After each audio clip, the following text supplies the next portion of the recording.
అనగా పంట ఇంకా ఎక్కువ అంటే అతిక్రమం. ఏమన్నా ఇంకా ఎక్కువదంటే ద్రవ్యోల్బణం. మా కొడుకు రోహలు చెప్తారు కదా, ద్రవ్యోల్బణం. ఏదైతే తినాలో అదే తినాలి, ఎంతైతే తినాలో అంతే తినాలి, ఇచ్చిందే తినాలి, ఇవ్వడానికి కూడా కష్టపడకూడదు. దాన్ని అతిక్రమము. దేవుడు అన్నాడు, మనుషుడు చెప్పేది, నేనే నీ అతిక్రమములను తుడిచేసాను. ఇల్లంతా తుడిచిన తర్వాత ఇంట్లో తుడిచి తుక్కంతా ఎక్కడ వేస్తారు? చర్చ అంతా తుడిచి తుక్కు ఎక్కడ వేస్తారు మీరు? అంతే కదా, లోపల పెట్టరు కదా. అది దేవుడు కూడా ఇవన్నీ మూట కట్టుకుని వెళ్ళి ఎక్కడ సముద్రం అగాధంలో పడేసింది. ఇంకా జ్ఞాపకం చేసుకో, అక్కడే ఉంది, చదువుకున్నాను. రెండోది, నేను నీ 2025 పాపములను నిన్ను జ్ఞాపకం చేసుకోను. దేవుడు అయితే గుర్తు చేసుకోడు, కానీ మనుషులు ఏం చేస్తాడు? ఎప్పుడు గుర్తు చేసుకుంటాడు? మనిషి ఎప్పుడు గుర్తు చేసుకుంటాడు? నానేమో ముసలి గారు చెప్పాను, నాకే కాదనుకోండి, కష్టంగా గుర్తు. నేనంటాను గుర్తు వచ్చినప్పుడల్లా గుర్తు చేసుకుంటాడు. ఏం పాస్టర్ ఎప్పుడు చేస్తారు? గుర్తు వచ్చినప్పుడల్లా మాట అంటే కాదంటే కాదు. ఇక్కడ ఆజ్ఞ అతిక్రమించారు, పాపం చేశారు, పాపాలు దేవుడు చూశాడు, అవన్నీ ఏం చేయప్పుడు తుడిచిపెట్టేశాడు. ఇంకెప్పుడు కూడా జ్ఞాపకము చేస్తాడు. కాబట్టి జ్ఞాపకం చేస్తున్న దేవునికి మనలను, మన బిడ్డలను, మన కుటుంబాలను అప్పగించుకొని ఆ దేవుని మనం ముందు కొనసాగిన వాక్యం సెలవిస్తావు. ఆజ్ఞను అతిక్రమించుట అంటే చెప్పిన దానికంటే ఎక్కువ చేయటం, ఇచ్చిన దానికంటే ఎక్కువ మాట్లాడటం. నన్ను కూడా మీరు ఏదంటారు కదా ఇప్పుడు బరువు భాషం. కాబట్టి వాక్యం చదువుకుందాం. లూకా 19వ అధ్యాయం 1-2 మాటలు చదివి ముగించేస్తాం. లూకా 19:1-2 మాటలు. ఆయన సంచరించచ్చు, చూడండి, ఆయన సంచరించచ్చు. సంచార జీవి మానవుడు. యేసుక్రీస్తు ప్రభువారి కాదు, మానవ లోపల మనం కూడా సంచార జీవులు. సంచరించడం అంటే సంచారం చేయట, తాత్కాలికము. ఈ బ్రతుకులో సంచారమైన జీవితంలో యేసుక్రీస్తు లోకానికి వచ్చి ఆయన పట్ల ప్రవేశించినప్పుడు అక్కడ జరిగిన సంగతి మనం చూస్తున్నాం. చదువుతాం. ఆ మార్గం కూడా వెళ్తూ ఉన్నప్పుడు యేసుక్రీస్తు కూడా సంచార జీవిగా అక్కడ సుంకపు గుత్తదారుడు అంటే పన్ను వసే ట్యాక్స్ వసూలు చేసండి. ఒక ట్యాక్స్ ఆఫీసర్ అనుకుందాం.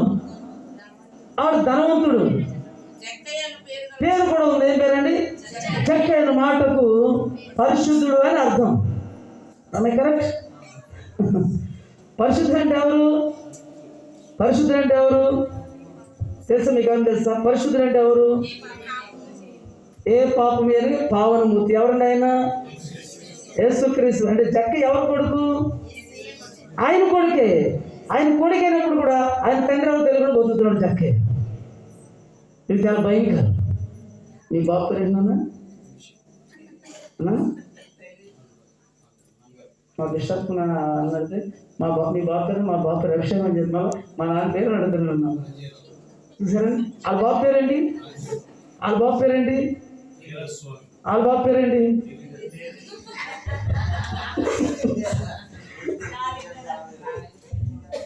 అంటే రోజు అడుగుతాం, దానికి నాన్న గుర్తుపెట్టుకున్నాడు.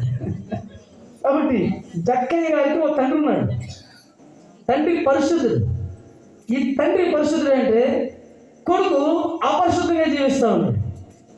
కాబట్టి ఈ తండ్రి ఎవరో తెలియని కుమారుడు తండ్రి తెలుసుకుని వెతుక్కుంటూ వస్తున్నప్పుడు ఈ తండ్రి ఎవరో చూడాలనుకున్నాడు జక్కయ్య గారు. ఇది చాలా సత్యము. వాక్యాన్ని జాగ్రత్తగా మళ్ళీ వినండి. మొదటి చదువు కూటమాట. అక్కడ కాదు, మొదటి నుంచి చదువు. ఆయన సంచారం చేయొచ్చు, ఈ లోకంలో ప్రయాణం చేస్తూ ఎరుకోపట్నంలోకి వచ్చినప్పుడు వెళుతున్నప్పుడు సుంకపు గుప్పదాడైన ధనవంతుడైన జక్కయ్య పేరు గల ఒకడు. యేసు ఎవరో అని చూడు, ఇక్కడ ఒక మాట ఉంది, పేరు గల ఒకడు. ఎవరండి? పేరుంది కదా. ఏం పేరు? జక్కయ్య పేరుంది. మన పేరు గలవాడు ఒకడు. అంటే ఏం పేరు జక్కయ్యకి? అమ్మా, జక్కయ్య పేరుంది, వాడు ట్యాక్స్ వోల్జర్ పేరుంది, కానీ పేరు గల జక్కయ్య. ఏమని పేరు జక్కయ్యకి? సుంకపు ముందు చెప్పాను కదా అలాగని. అక్రమ సంపాదన అది రెండు ఒకటి, నీ అడగది పొరతీర్థం. అది పేరు గల చెక్క. ఏం పేరు అండి వ్యక్తికి? చెడ్డ పేరు. ఏం పేరు ఉందండి? 2025వ సంవత్సరం మీకు నాకు చెడ్డ పేరు ఉన్నది.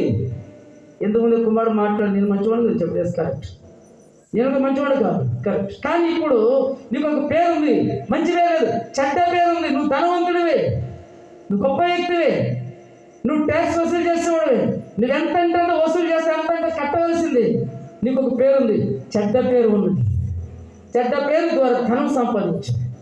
చెడ్డ పేరు ద్వారా నీ జీవితాన్ని రోజు నీకు నువ్వే చెప్పుకుంటావు.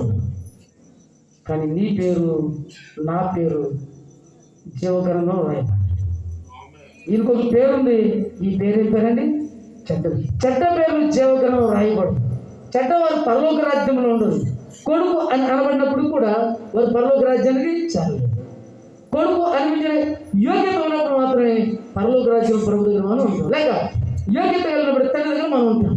అన్నాడు ఒక ఆయన, నేను పరలోకానికి నీకును విరోధముగా పాపం చేశాను. గతం నీ కొడుకునే, కానీ ఇప్పుడు నీ కొడుకు అనిపించబడికి నా దగ్గర అర్హతలు లేవు కాబట్టి నన్ను కొడుకుగా నన్ను పిలవద్దు, కానీ ఒక సర్వెంట్గా పాలేరుగా నన్ను చూసుకో. నాకు డబ్బు ఏమవద్దు, నీవు నా భాగం నాకేమవద్దు, జీతం వద్దు, నాకు కొంచెం ఆహారం పెట్టు అని చెప్పుదారు స్టార్ట్ అయ్యాడు. వచ్చిన కుమారుని తండ్రి చూశాడు. చూసి పరిగెట్టుకుని వెళ్ళిపోయి మెడ మీద పడి కవుని ముద్దు పెట్టుకొని పనివారిని పాస్టర్ గారిని పిలిచి, సేవకులకు నా కొడుకు తప్పే దొరికాడు, చచ్చిపోయి బ్రతికాడు, నిన్ను తీసుకుని వెళ్ళండి అని సేవకులకు అప్పగించి స్నానం చేయించి క్రొత్త బట్టలు, చెప్పులు, ఉంగరం నేను ఎలాగైతే ఉన్నానో నాకు అలాగే తయారు చేసి తీసుకురండి ఈ సేవకులు పంపిస్తే వారు తీసుకుని వెళ్ళారు. ఆలోచించినట్లయితే పురోపిట్లారా, ఆయన తండ్రికి కొడుకే, కనుక అన్నాడు కొడుకు, నీ కొడుకు అనిపించడానికి యోగ్యతలు లేవు. అలాగే మేము ముందు మాట్లాడిన కుమారుడు గారిని, మీ వల్ల నేను కూడా తప్పు ఉంది, నాకు నేను తప్పు చేస్తున్నాను, నేను మంచివాడు కాదు. మనం కూడా 2025 సంవత్సరం మంచి వాళ్ళని యోగ్యత మన దగ్గర లేవు.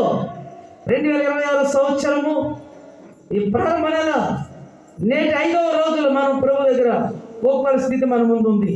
అదేమంటే నీ పేరు బట్టి నువ్వు గొప్ప, నా పేరు బట్టి నేను గొప్ప చెప్పుకోవడం కాదు, కానీ అసలు మన పేర్లు జీవగ్రంథంలో ఉన్నాయా లేదా? లేకపోతే 2026లో మన పేరే గ్రంథం అని ఇది పేరు. అను పేరు గల ఒకడు, మంచి పేరు చెడ్డ పేరు? రైట్. పేరుకు మాత్రము పరిశుద్ధుడు, పనులు మాత్రము దుర్మార్గమైన పనులు. ఏం పనులండి? నీ పేరు మంచిదే కాదంట్లా, నీ పనులు మాత్రము దుర్మార్గమైన పనులు. కాబట్టి అను పేరు గల ఒకడు ఇక్కడ ఉన్నాడు. ఈ వ్యక్తి యేసు ప్రభువు వారి కొరకు విన్నాడు, యేసు ప్రభువు వారిని చూడాలి అనుకున్నాడు. కానీ విన్న ఇతను యేసు ప్రభువుని చూడడానికి సమయాలు ఉన్నప్పుడు కూడా చూడాలనుకునే వ్యక్తిగా ఉంటున్నాడు. ఇక్కడ ఏదో అనుకున్నారు, అప్పుడే అనుకున్నారు, అంతకుముందు కూడా జక్క యేసుని చూడాలనుకున్నాడు. ఆ ఎరుకబండి వస్తున్నప్పుడు యేసుని చూడాలి, కానీ యేసును చూడలేకపోయాడు.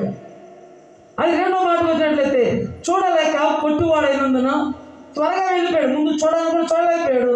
మళ్ళీ మాకైనా వస్తున్నప్పుడు మళ్ళీ పరుగు వెళ్ళి త్వరగా ఎవరు చెట్టు ఎక్కి యేసును చూడాలి అని అనుకున్నాడు.